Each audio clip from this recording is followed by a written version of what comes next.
Okay, we'll get started. If we start with from the Boxing Voice, please. Hey Tasha, how's it going? You okay?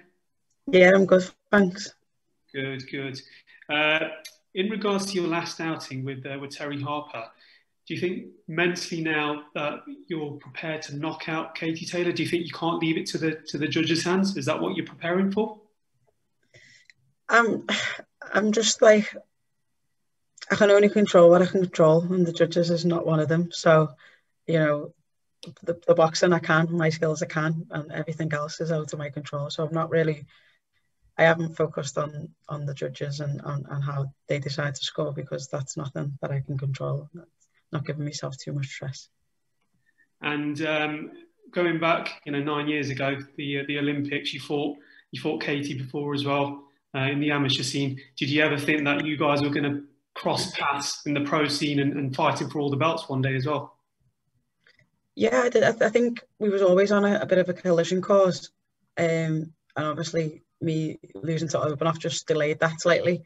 I think like one of the best things that could have happened was to Terry Harper, because it's given me this opportunity. So, yeah, I think we've come a long way, but with two different fighters, but we'll both present the best version of ourselves on Saturday. Brilliant. Best of luck, Tasha, on Saturday night. Have a great day. Cheers. Thank you. Thanks, Davinder. If we go to Riaf next, please. Hi, Tasha. You're all right. Hi, Tasha. I'm sure it's been something you've been asked about plenty of times in the past, but just kind of going back to that 2012 fight, how did that shape you as a fighter? What kind of influence has that feat had on your career, would you say? I think at the time, possibly in 2012, I honestly, hand on heart, believe that Katie was the only person that could have beat me. I was on a projection which was just, I'd come out of the World Championships on a different level, on a different high, after getting a bronze medal, and I knew I finally believed in how good I was. When did it first come into your mind then, sort of between that fight and now, when did it first kind of come into your mind that you kind of knew you were going to have to fight her again at some point, or wanted to fight her again? I think I've always wanted to fight her again. I just, our paths have just never crossed since. And it sounds mad, but we've only crossed paths so few times, even though we was in the same way for such a long time. And it just so happens that it's now. And you've just got to take your opportunities when they come. As I said before, after the Obanoff, I didn't know if I'd ever get back on the path. So it was just, like I said, once the Harper fight was done and dusted, and the opportunity came, I've always took my opportunities when they come, and I've got it. So I'm not complaining too much now. I know Joe Gallagher's made a few comments about Katie and about certain vulnerabilities, and obviously we saw in the kind of two Pursoon fights that neither of them really went her the entire way. I mean, you could argue she was fortuitous with both results. I mean, what have you seen in her? What weaknesses do you see that perhaps we didn't see prior to those fights? I don't think it's about weaknesses. I just think the order of the boxer that she is. We have these same orders. There's very few that we have them. Lomachenko's, Anthony Joshua's, and then someone comes along and beats them, or makes them human. And I think that's just what it was. It was we always expect such high standards from her that we always must put it on a pedestal kind of thing, and then someone comes along and just proves that they are just like any other boxer. They have got flaws, they have got weaknesses, they are human and make mistakes. I don't take too much from the Pursoon fights, because I'm not Pursoon, and I don't box like that. So I think Pursoon is a tough fight for anybody. Her work rate is very high. His skill set's not as high as others, but she makes up for it in hard work and determination. So thanks. Okay, we go to Wingy Boxing next, please. Hey Tasha, how are you? You well? I'm good, thank you. Okay, right. I've got to make sure I get this quote right, because when you get boxers' quotes wrong, they get paid off. So I just wanted, right. I remember what you said on commentary on Sky Sports, I believe, the Bridges and Courtenay fight, that you was a little bit jealous, or you want to have that sort of moment that they're having. Do you see yourself here now, and are you ready to show and prove now you've got that moment that they had? Yeah, I think anytime that I step into the ring, I want to perform well. But yeah, I was jealous. It has been such a long time. I'm glad you said that and I didn't get it wrong. No, yeah, I was. But, and you know, you sit there and you sit there thinking, when's it going to be my turn? When's it going to be my turn? And all eyes are on women's boxing for whatever reason, and the women are stepping up to the plate and showing that the eyes should be there for all the right reasons. And now Saturday it will be our turn. And I think both of us will put on a good performance and a good show for the fans that are watching. And a lot of people have said to me, I'm sure you've heard it, that in their opinion, they see this like as a top of the bill sort of fight. How do you feel when you hear that? Does that make you not perform differently, but do you go into the fight with a different set of expectations? Like you want to sort of really show people what you can do when you get there? I don't take it like that. I just think that it shows for me how far, you know, women's boxing has come from the days of, oh, it's the women, you know, and now all of a sudden it's, you know, why aren't these headlining a pay-per-view card? That shows how, in such a short space of time, how far it's come and how accepting the fans are and how appreciative they are of women's boxing at its highest level. Well, I'll let you go. I don't think anybody's saying, oh, it's the women now. We love it. We love it. Thank you very much. Yeah, thanks. Okay, we go to Cynthia from Ring TV, please. Can you hear me? Yep. Okay. Hi, Tasha. Cynthia Conte from Ring TV, Ring Magazine. Good to see you again. Good, I remember the last time we spoke, I kept advocating for this fight for you to have a rematch with Katie Taylor, and now it has come about. Let's talk about the challenges. Does that fight back in 2012 with her, does that ever replay back in your mind when you're training for this fight? Or do you just put it all away and have Joel Gallagher do it all for you? No, I think the only thing that I remember is, you know, the pain of losing, which I don't want to do. So the actual fight itself, there's not really much that we can take from that fight because it's 9 years ago. We are two different people, two different boxers, and even though it's the same sport, it's different. You know, we're not point scoring. We've got more than 4 rounds, and you get being a bigger puncher benefits you.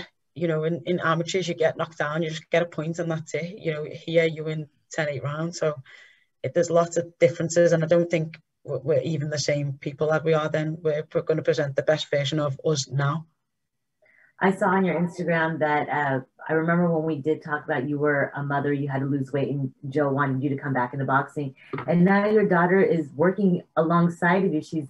She has your back. Talk about your daughter being in training camp with you for such a mega fight.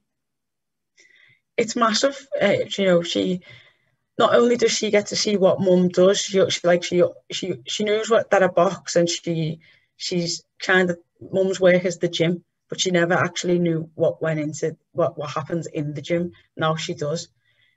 She's motivation for me. You know, she's counting me reps as I'm doing them. She's giving me water in between rounds. I'm chasing her down the track.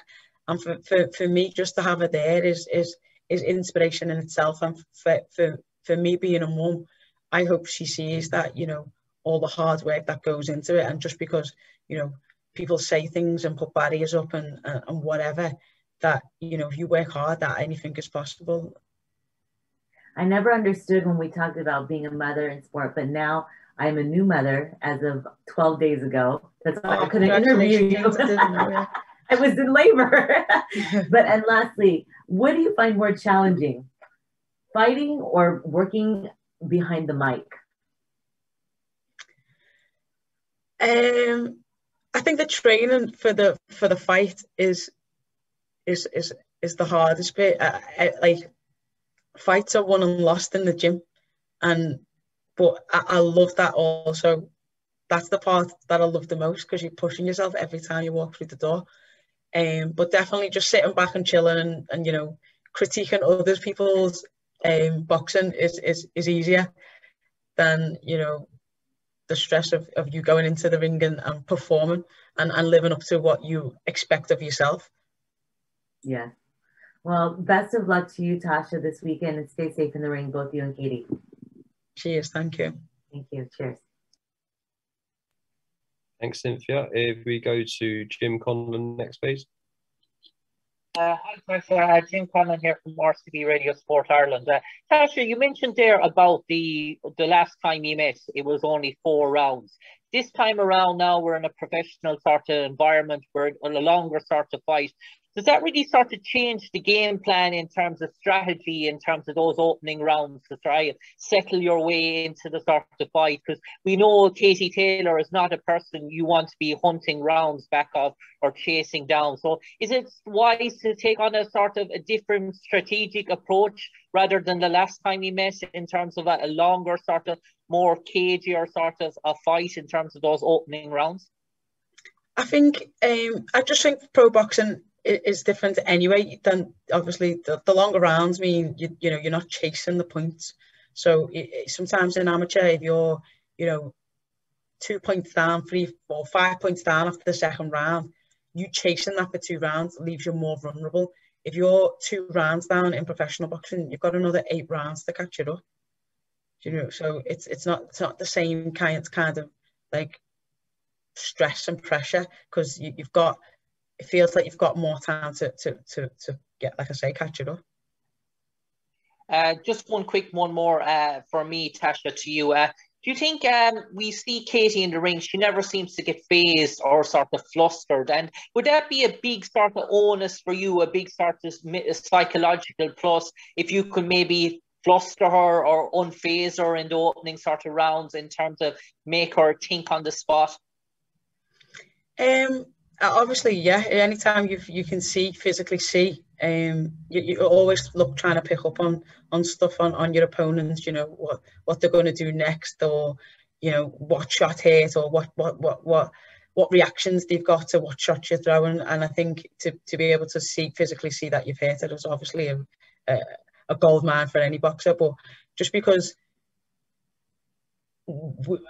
we don't, I wouldn't say that she's never been hurt, or she hides it well, is what I will say, is that she's been in this game for so long, and she's such a boxing IQ is so up there that she masks it well. I don't think that she hasn't not been hurt, and I do think she has been flustered. I do think she's been, it's just that either commentary doesn't pick up on it, or she masks it that well that we don't see it. Best of luck, Tasha. Cheers, thank you. Okay, if we go to Natasha Jonas next, please. Hi, Tasha. How are you? I'm good, thanks. You're all right? I'm good, thanks. Obviously, similar to the Terry Harper fight, you're going into this one as the underdog. How are you using that as motivation? Again, it's just, the worst thing you can tell me is that I'm like worse than my little girl. The worst thing you can tell me is that I can't do it, because I'm going to prove to you that I can. So yeah, people have been putting me in boxes and putting, barriers up to what they say they believe that I can do, be, see, and for my whole life I've been knocking them down and proving them wrong. So, being the underdog for me is nothing new. Yeah, thank you. Good luck on Saturday. Cheers, thank you. Okay, if we go to Gail next, please. Hi, Natasha. Are you all right? I'm good. How are you? I'm good, thanks. I just wanted to ask about your last fight with Terry Harper. There's a lot of talk on social media where a lot of people actually think that you did enough to take the win in that fight. Does that make you feel like you have to take the decision away for the judges next time around? No, I've just got to. It puts a thought in my mind that I have to win more convincingly. That it does put that in my mind. But what the judges do, like I said before, I can't control that. So there's no point in stressing about it. And once the decision's made, it's not going to be unmade. So yeah. I can just only do what I can do. And hopefully they see what everybody else sees.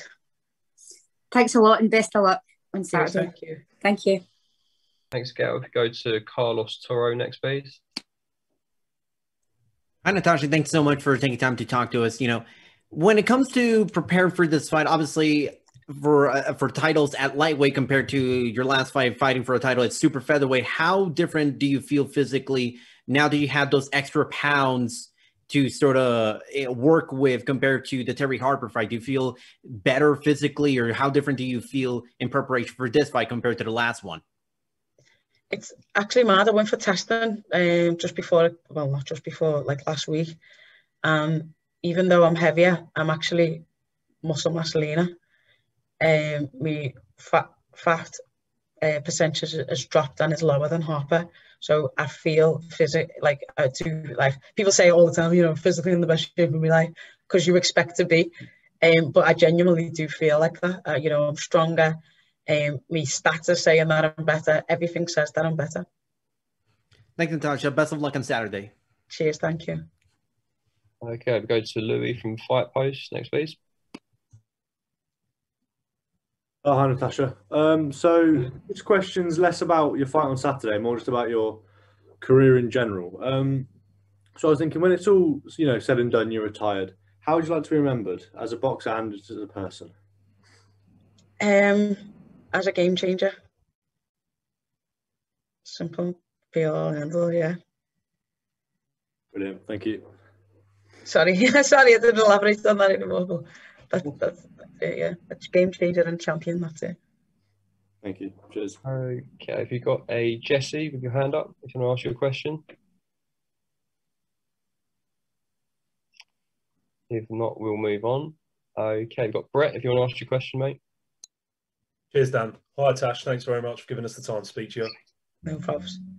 It's just a quick one. You mentioned earlier that there's an aura around Katie Taylor that's actually made her seem human-like and not invincible, I think, as a lot of people have previously referred to. You're known as what we saw from the previous Terry Harper fight, that you bring so much pressure and you bring so much energy. Is there that element on Saturday, and when we talk about this aura, that Katie Taylor potentially won't like to have it put on her with that much pressure? Potentially. I'm just, what I did for the Harper was prepare for every eventuality and put the best version of me on show. I do think the cut changed things a little bit because I had to be protective of the eye because I didn't want it to get any worse. So that was something that I didn't account for that happened. And you've got to change as you do in boxing. There's always stuff that happens. But for me, you know, sorry, I forgot the question. Are you going to be able to put it on her on Saturday? Do you think she's going to do? Oh yeah, I'll just be putting my best foot forward and I've prepared for every version that she can come with and the best version of everything that she can come with. So we'll see. All right, Tash, thanks very much, and good luck for Saturday. Nice one. Okay, we go to Steve from Boxing UK, please. Hi, Tasha. It's Steve from Boxing UK. You all right, Steve? Hello. Tasha, last time we spoke, you said this was the biggest fight of your pro career. Can you tell us exactly why? And can we expect another fight of the year contender? You can always expect a fight of the year contender when I'm in the ring. Steve, you're going to have to change it up before I start speaking. You were all right last time. Yeah, I think, you know, I think we've just got styles that gel, and it's going to be fireworks, and the best version of me versus the best version of Katie. You know, what is there not to like? You know, what was the first part of your question as well? Sorry. Yeah, you said to us last time that it was the biggest fight of your pro career. Why is that? It's just, you know, I kicked up a fuss and cried and spat my dummy out about not being able to have 2 belts. And now I've got the chance to box for 4 and be undisputed lightweight champion. And, you know, if you can't get yourself up for nights like this, you're probably in the wrong spot. Absolutely. Best luck at the weekend, Tasha. Take care. Nice one.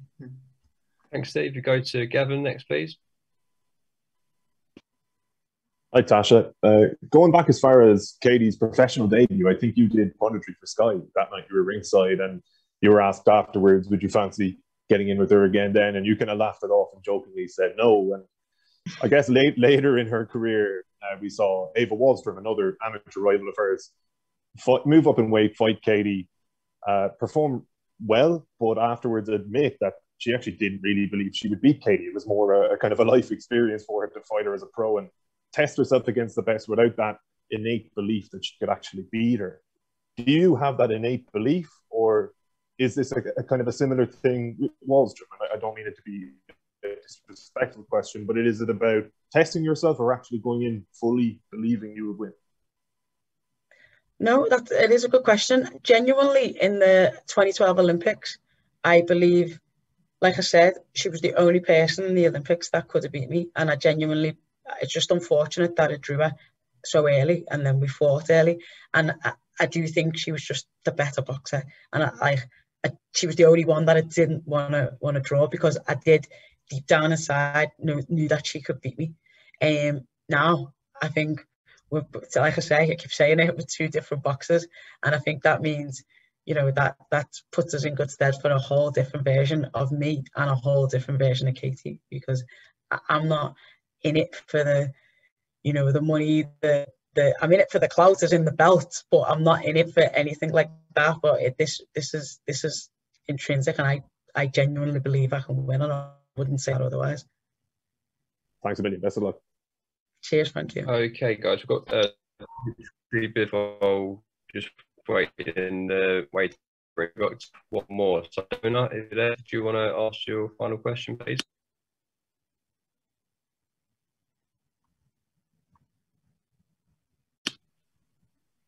Oh.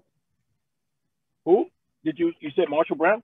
No, Donut. Can you hear me? Oh, yeah. Hey, what's up? Sorry, I didn't hear the call. Yeah, Natasha, first off, thank you for taking the time to talk. What I notice when I look at the coverage and the way that people talk about boxing versus, for example, mixed martial arts, you had these two huge title fights over the weekend over in MMA, and the entire discussion beforehand is about strategy. It's about, who's got the better kicks, who's got the better wrestling. Whereas with women's boxing, it appears that there's always some element of historical significance. It always seems like something is happening for the women's sport in women's boxing. What do you think that promoters need to do to make it more just a part of everyday discussion of the sport, women's fights? I think, like I said before, we are moving in the right direction when people are saying, why aren't you topping the bill? As opposed to, so many years ago saying, why are women boxing? It shows that we've come a long way, and people, like I say, are entertained by boxing at its highest level. And we're the big driving force in that, we as the athletes. I think getting out on the big shows, I think, being visible to everybody, men, women, we're 50% of the population, but we're not 50% of the boxing audience. So we need to get out there and be appealing to everybody, and just being visible. The brand power that certain promoters and the media have, you need to get in supporters and just be fair. We go on a lot, but it's not fair. I have to get across. Okay, Tasha, really appreciate your time. We'll be seeing you at the media day tomorrow, but for now, enjoy the rest of isolation, and we'll catch up tomorrow. Cheers.